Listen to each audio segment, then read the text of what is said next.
శ్రావణ పూర్ణిమ, రక్షాబంధనం. ఆ రోజు పలు రకాల కార్యక్రమాలుంటాయి. ఒకటి, కొత్తగా ఉపనయనమైన వారికి ఉపాకర్మ అని చేస్తారు. అంటే ఉపనయనమైన తర్వాత, ఉపాకర్మ చేసిన తర్వాత మాత్రమే వేదాధ్యయనం ఆరంభించాలి. అంటే వేదాధ్యయనానికి ఆరంభం చేసే రోజు అని అర్థం. ఈ ఉపాకర్మ 2 రకాలుగా ఉంటుంది. అంటే ఉపనయనం వాళ్ళు కొత్తగా చేసేదొకటి, ప్రతి సంవత్సరము చేసుకునేదొకటి. ఎవరు చేసుకుంటారు? విద్యార్థులు చేసుకుంటారు. వేద విద్యార్థులు. అంటే ఉపాకర్మలో ఉండే ప్రాధాన్యమైన విషయం ఏమిటి అంటే, తాను చదివినటువంటి వేదం గుర్తుండడము అనే దానికోసం చదువుతున్న వాళ్ళు చేస్తే, తాను చదవబోయేటువంటి వేదమునకు ఆరంభ సూచకంగా అది గుర్తు ఉండడం కోసం, జ్ఞాపకంగా ఉండడం కోసం చేసేటువంటి కర్మ ఉపాకర్మ. ఈ 2 కూడా అవసరమైనవి. ఎందుకంటే వేద విద్య చదవడము కావాలి, చదివింది గుర్తుండడము కావాలి, గుర్తున్న దాన్ని ఆచరించడము కావాలి. వీళ్ళు వేదం చదువుకోవడానికి ముందు జ్ఞాపక శక్తి పెంచుకునేటందుకు, అది గుర్తుండేటందుకు, సద్వినియోగం అయ్యేటందుకు ఉపాకర్మ చేయాలి. ఉపాకర్మ ప్రతినిధిగా ఉపనయన జంధ్యం ఏదైతే ఉందో ఆ జంధ్యాన్ని మార్చుకోవడం, కొత్త జంధ్యం వేసుకోవడం అనేది చేస్తారు. అందుకని జంధ్యాల పూర్ణిమ అనేటువంటి పేరు కూడా దానికి వచ్చింది. రక్షాబంధం అనేటువంటిది ఒకటి ఉంది. ఈ రక్షాబంధం అనేటువంటిది ఏమిటి?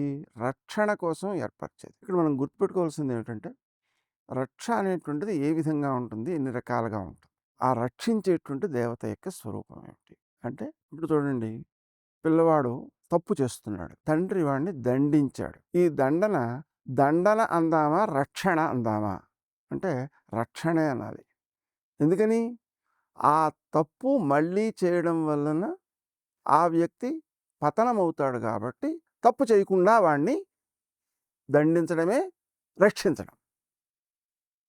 ఆ దృష్టికోణంలో విష్ణుమూర్తి బలిచక్రవర్తిని బంధించమని చెప్పాడు. గరుత్మంతుడు మొదలైనటువంటి వారు అతన్ని బంధించారు. ఇప్పుడు మనం ఆ రక్షాబంధం మనం కట్టుకునేటప్పుడు దానికి ముందు పూజ చేయాలి. రక్షణ కల్పించేటువంటి దేవతను దాని యందు ఆవాహన చేయాలి.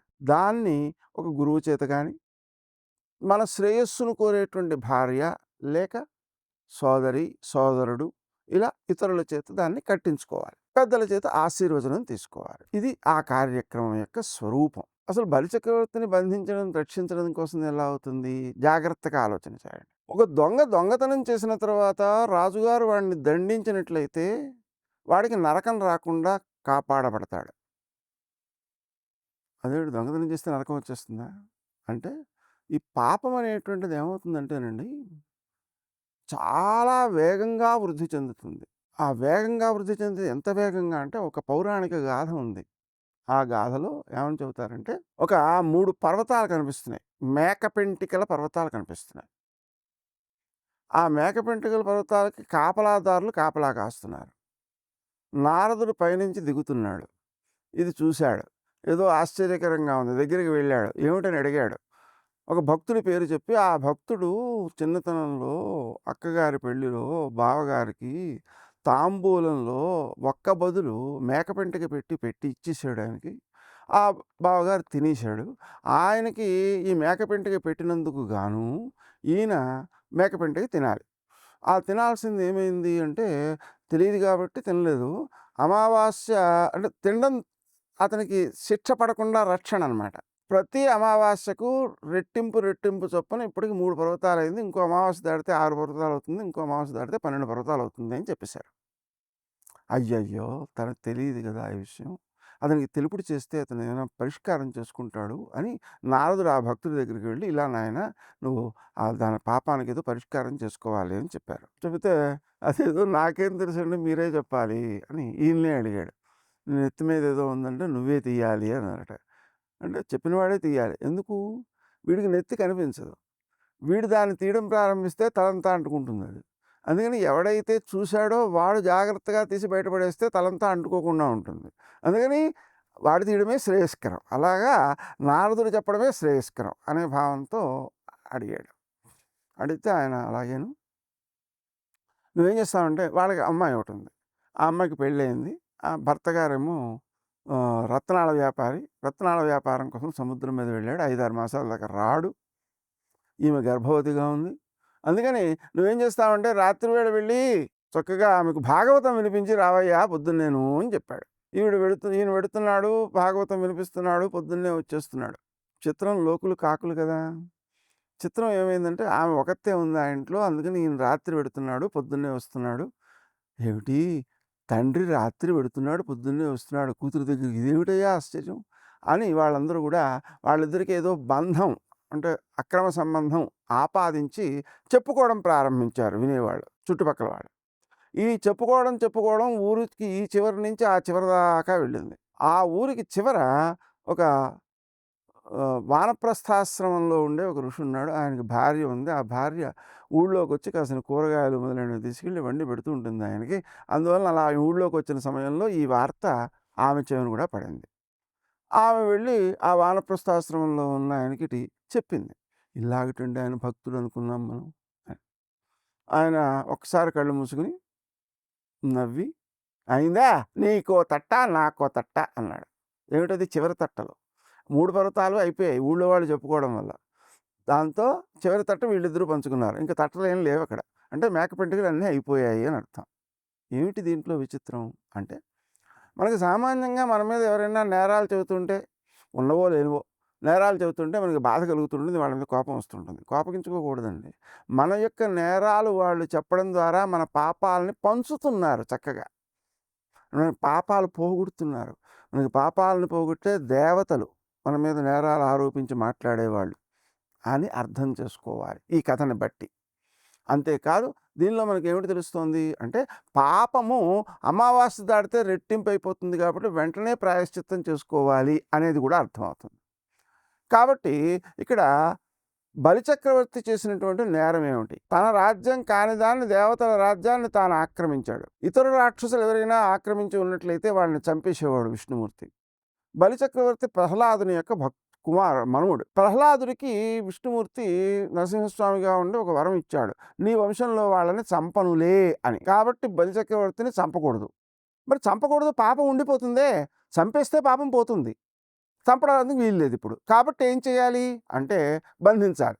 బంధించాలి అంటే లాజిక్ మాట్లాడతారు వినేవాళ్ళు. ఏమిటది అంటే, ఎవడికి బలం ఉందో వాడు రాజ్యాన్ని ఆక్రమిస్తాడు, ఇతరుల రాజ్యాన్ని. తప్పే ఉంది దాంట్లో, దానికి బంధించడం దేనికి అని వాదిస్తారు. కానీ తన భక్తుల యొక్క మనవుడికి పాపం అంటకూడదు, నరకానికి వెళ్ళకూడదు, అతన్ని కాపాడాలి మనం అనుకున్నప్పుడు ఏం చేయాలి? వాడిని బంధించాలి. బంధించాలి అంటే అంగీకరించరు ఎవరును. కాబట్టి వాని చేత ఇది మోసంగా అంటే ఏంటి, బాలుడు వేషం వేసుకుని వామనుడిగా వెళ్ళి భిక్ష అడిగి ఆయన ఇచ్చానన్నాక శరీరాన్ని పెంచేశాడు, పెద్ద అడుగులు తీసేసుకున్నాడు. అంటే మొత్తం అంతా ఆక్రమించేశాడు. ఆక్రమించినా కూడా భూలోకాలని ఆక్రమించాడు, పరలోకాలని ఆక్రమించాడు, ఊర్ధ్వలోకాలని ఆక్రమించాడు. కానీ ఇంకో అడుగు మిగిలిపోయింది. 3 అడుగుల్లో ఇంకో అడుగు మిగిలిపోయింది. ఆ అడుగు మిగిలిపోయి ఇంకో అడుగు ఎక్కడ పెట్టమంటామని అడిగాడు. అడిగితే అతను ఇంకా ఆలోచిస్తున్నాడు ఏం చేయాలి అని. అంతట్లో వెంటనే బంధించేయమన్నాడు. అంటే ఏమైపోయింది? పాత పాపానికి కూడా బంధన వలన దోషం పోయి రక్షితుడైనాడు అతను. తండ్రి పిల్లవాడిని దండిస్తే రక్షించడం అవుతోంది. దండించకపోతే అతను చెడుగా తయారైపోతే వాడు సమాజానికి కూడా కంటకుడు అవుతున్నాడు. కాబట్టి వాడిని రక్షించాలంటే దండించాలి అలాగా. కాబట్టి ఆ విధంగా దండించడం అనేటువంటి కార్యక్రమంగా అతన్ని బంధించాడు రక్షించడం కోసం. అయితే ఆ రక్షణ బంధము రక్షణాదేవతతో కూడింది కాబట్టి తెగిపోదు, బలంగా ఉంటుంది. అందుకని ఈ రక్షాబంధం అనేటువంటి దాన్ని తయారు చేసి రక్షాబంధ దేవతను దాని మీద ఆవాహన చేసి దాన్ని పూజించి, దాన్ని తాను స్వయంగా కట్టుకోలేడు కాబట్టి తన మేలు కోరేటువంటి భార్య కానీ, సోదరి కానీ, సోదరుడు కానీ, గురువు కానీ దాన్ని కట్టాలి. అలా కట్టినట్లయితే ఏమవుతుంది? పాత పాపాలు పోయి రక్షణ లభిస్తుంది.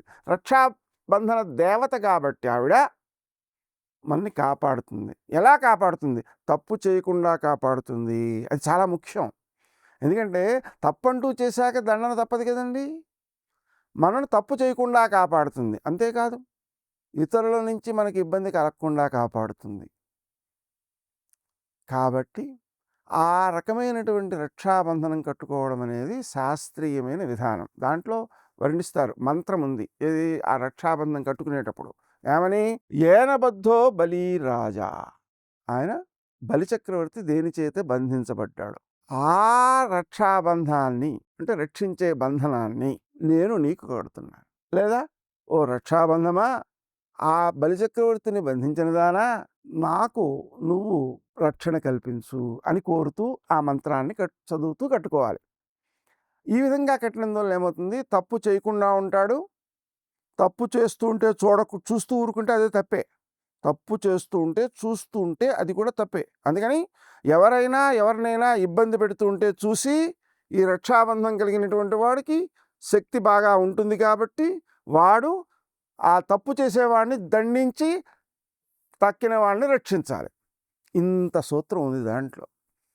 అందుకని ఏనబద్ధో బలీరాజ దానవేంద్రో మహాబల తేనత్వామభిబధ్నామి రక్ష మాచల మాచల. మాచల మాచల, కదలకమ్మా నువ్వు కదలకు, మన్ను రక్షించు. ఈ విధంగా రక్షాబంధనాన్ని కోరడం ద్వారా ఆ రక్షాబంధనం ధరించి దాన్ని శాశ్వతంగా అట్టే పెట్టేసుకోవాలి. ఎప్పుడు రక్షాబంధనం మన రోజు తీసేయడం కాదు. అయితే ఇక్కడ దాన్ని ఎలా తయారైపోయిందంటే మంత్రము లేదు, రక్షాబంధనానికి పూజ లేదు, సరదాగా కట్టేలాగా కొందరు అమ్మాయిలు పురుషునికి కట్టినట్లయితే అతనికి రక్షణ లభిస్తూ తమను రక్షించాలి అనేటువంటి భావనతో అలా మార్పు చెందుతూ వచ్చింది. అలా మార్పు చెందడం వలన ప్రస్తుతము ఎవరైనా సరే సోదరునికి కట్టడము అనే స్థాయిలో ఆగిపోయింది. కానీ ఈ మంత్రము ఉండాలి, మరియు దానికి పూజ కూడా ఉండాలి. ఆ రక్షాబంధన దేవతను దాని మీద ఆవాహన చేసి ఆ తర్వాత కట్టాలి. అప్పుడు దాన్ని శాశ్వతంగా అట్టే పెట్టుకోవాలి. ఇవన్నీ కూడా నియమాలు. దీనివల్ల ఏమవుతుందంటే వ్యక్తికి తప్పు చేయకుండా కాపాడడం జరుగుతుంది. తప్పు చేస్తుంటే చూస్తూ ఊరుకోకుండా ఉండే ధైర్యం వస్తుంది. విశేషించి తనకు ఇతరుల నుంచి ఇబ్బంది కలగకుండా రక్షణ లభిస్తుంది. ఇన్ని రకాలుగా ప్రయోజనాలు ఉంటాయి దానివలన. కాబట్టి దాన్ని సక్రమంగా అర్థం చేసుకుని ఆచరణలో పెడదాం. సత్ప్రయోజనాలను సాధిద్దాం.